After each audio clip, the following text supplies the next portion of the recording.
I think it started for me back at First 15 Rugby, where I really started to think that rugby was something I could genuinely do. I then made the Hawke's Bay Academy out of school and then came through the Hawke's Bay grades and then debuted for the Magpies in 2005. And then after that I went up to Bay Plenty for a couple of years. I had a good friend of mine that convinced me to go and play in Spain for a season, and for me, rugby-wise, I think that was one of the best things I'd done because it refreshed me in life and in rugby. I came back to New Zealand with a new spring in my step, and I came back to Hawke's Bay actually, which was pretty cool for me because I'm born and bred here, and it's a place I love to play and a team I love to play for. So I was lucky enough to the following season get a couple of games for the Chiefs, and then went and finished my career in France. In 2015 is when I had to hang up the boots through too many concussions. So my first one when I was 15, that one, it still sits in my mind like it was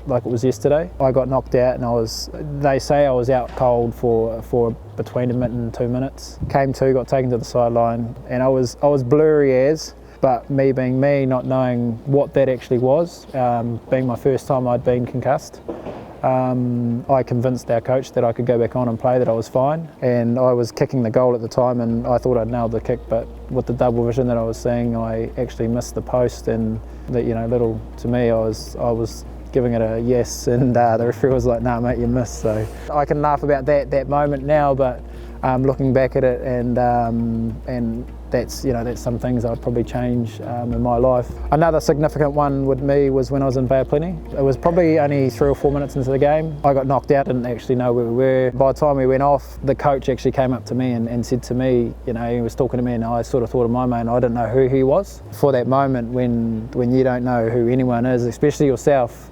it's a pretty scary place to be in.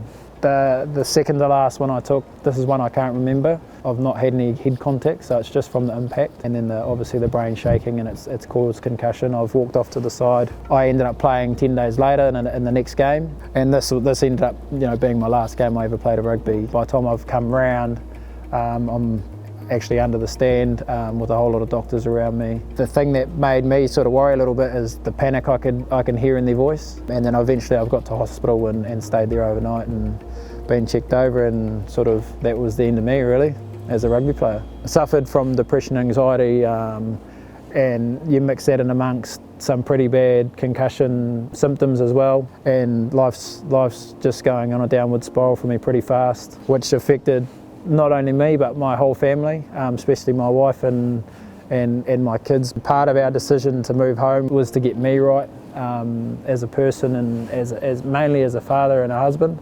One of the biggest issues that I think I have post-concussion is short-term memory loss, even to the point where with meetings I've got to leave it in an email or give myself alerts all the time. It's still not perfect, but I'm still on the road to recovery now. I'm very thankful that I am able to live a pretty good life. I'm now back in the game refereeing, so it's something I enjoy thoroughly. Rugby's my number one love, and to me, I think mentally it's a good space for me to be in. From me looking back, the biggest message I would give to any young person is we only get one brain, and it's an injury that no one can see but yourself. So I would treat it with respect.